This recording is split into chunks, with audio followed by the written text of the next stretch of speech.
Hello, welcome. This is a review of Love University. I got issues 1 and 2 here. I backed I think it was a Kickstarter for these. I backed the campaign for them, whether it was a Kickstarter, Indiegogo, who really cares? Like, I know some people are very, tied in with, their platform of choice, but ultimately, these are both large corporations. There's not that much difference. Love University is the story of a cute young lady who is a Cupid. And she didn't know it. And now you're over there thinking, what does that mean? Well, it's a world where, you've got mythological type entities running around with powers and doing stuff. Ultimately, the story is kind of like every. Oh man, I really love the intro part here. I thought that was really cool. The story is kind of like coming of age type story. Uh, a lot of it is, man, if I really wanted to be derisive, and I think I'll just go ahead and say it, and I don't mean it the way it's gonna sound. I want that to be clear. It's a typical young adult uh, coming of age type story where you have a young woman who discovers that she's special and discovers a secret world and is taken into that world to develop her specialness. I just described like Percy Jackson and oh, she even uses a bow. Hunger Games, like I just kind of yeah. And there are definitely similarities there. Like I don't want anybody to think that there's not. But I found this story overall like really charming. These first couple pages take place at like a fair. She goes in to see a fortune teller. Fortune teller looks awesome, by the way. Like totally dope-tastic right there. She looks really cute and nervous. She has that kind of nervous look on her face a lot through this story. Don't let the big text bubble uh, really scare you here. You shouldn't be scared of the writing in this book. The writing was all pretty good, actually. I had a good time with it. I had a good time reading the dialogue, at least her dialogue. Some of the other characters are kind of intentionally overly oblique. Does that phrase even make sense? And they're not as charming as she is, but she's kind of cute, man. And like I'm not kidding. She spends this whole book just looking like she is worrying to death about stuff. It's really endearing. But the first time we know something funny is going on is when she's getting this fortune, and the fortune is like, love isn't in the cards for people like you. And then she's got that, little sigil thing on her wrist there. And so she goes with her friends to visit college campuses. I never did that. I only like visited. Did I even check out my school before I was there? No, I think I just straight up rolled in and was a big man on campus. Yeah. Anyway, she gets pulled into like the other world, and I want to somewhere she shoots arrows and does archery stuff, and I want to make sure I capture that. So if you wonder what I'm flipping through, it's just I'm trying not to show you the whole book. Yeah, she likes archery. Bam, right there. And she meets a cast of characters. She meets the dean. She meets this dude. She meets that dude. And all these characters factor in stuff. That's a dude from the school she was visiting. Turns out he's a Cupid too. Ooh, ooh, ooh, ooh, ooh, ooh, ooh. Why there are so many deity type characters running around, I don't know. But then again, I guess like that's what the whole Percy Jackson series was like founded on, right? You've got like all these demigods running around. So let's just accept that it's a thing and that there's this other world and stuff is happening. The art is really cute. I think it's the next issue where there's a page of cute faces. Let me find that real quick. Here we go. Here we go. This is actually it. She's hanging out with this dude. She wants to go say goodbye to her parents, let them know that she's okay. She wants to go say goodbye to her friends, let them know that she's okay, that she hasn't been kidnapped, that she's not being murdered or anything like that. And so she's talking to this dude who can help her out. And I'm totally trying not to spoil too much. But look at her facial expressions as they evolve. It's a great sequence of facial expression that shows that the artist has a good understanding of how emotions work, how they play out across people's faces. A lot of times, if you read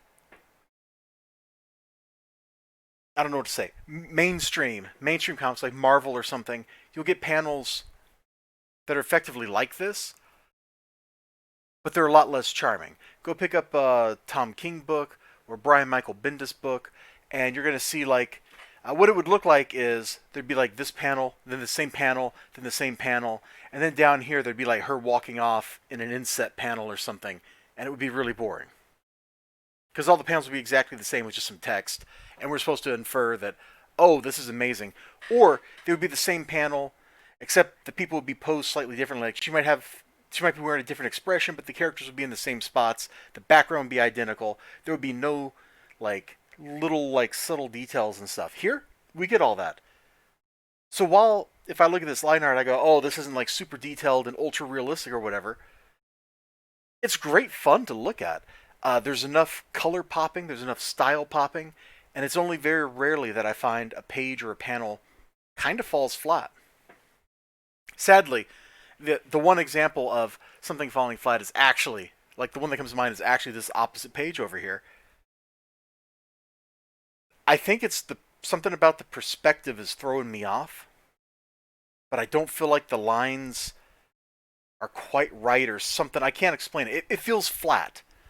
This feels kind of flat, like these people were just plopped in here, and they don't really belong in space. Like they're over top of it. I don't know if that makes any sense. And maybe that's just the lack of like some kind of foreground detail. Which maybe, we don't want foreground detail, but you could put one of them like behind this little counter or whatever it is, little desk or something, and then we would have had like that feeling of depth in the room. As it is, the only depth we get is the fact that her knee is in front of her feet. This is like the one bad example of the art that I can find. Otherwise, I liked the art in the book. The use of emotion on human faces was great. Uh, the panel layouts tended to flow very well. Uh, for all the kind of chaos that a layout like this should engender, there really isn't any. You start here, you go here, you go here, here, here. You're guided by the bubbles because you can start at the top left and read across and down and across and down, and you'll be fine. The panels are laid out in such a way that the eye flows naturally to where it's supposed to go. And that's a recurring thing through this whole book. The more we get into these two issues, the more mysteries we get. Who are these people? What are they doing? All that kind of stuff, And I generally liked it. There was actually only one thing that actually, I just used actually twice in the same sentence. There was one thing that really yanked me out from the story.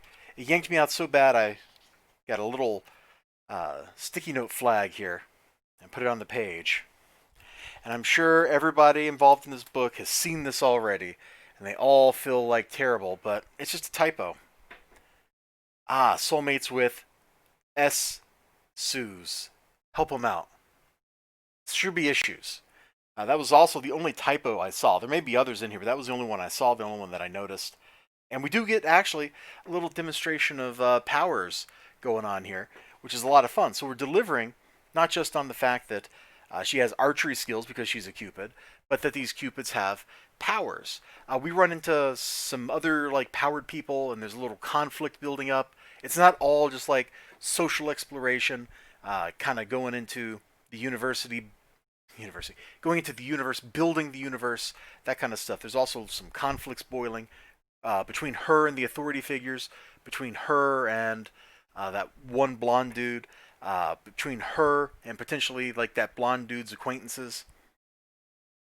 So we're getting kind of a multifaceted thing, and blonde dude himself is special, like kind of like her. He's special in a different way from the way she's special, but he's still special too.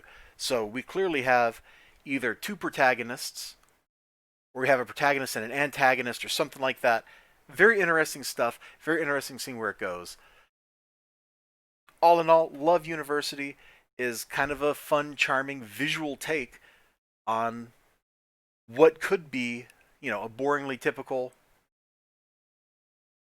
young adult story. And by that I mean it's not boringly typical. There's enough interesting little twisty bits here. There's enough in the character interactions, and frankly, just seeing it in comic form feels kind of novel. You know, usually these are prose books. That's how these kind of stories are told. They make a prose book, then they turn it into a movie, and that's it. You know, you don't really get to see how the creator envisioned the characters, how the creator envisioned the scenes, the layouts, all that kind of stuff. Maybe there's other stories like this out there. If there are, I haven't read them. And frankly, I had a great time reading this. I had a great time reading this. So check it out. I think in my Twitter messages, Marcel Dupre said there was a campaign coming up for issue number 3. So I don't know if that's going to be on Kickstarter or Indiegogo, but you should definitely like if this interests you at all, you should try to buy these. You know, I'm sure if you contact Evolution or this imprint, they can probably hook you up.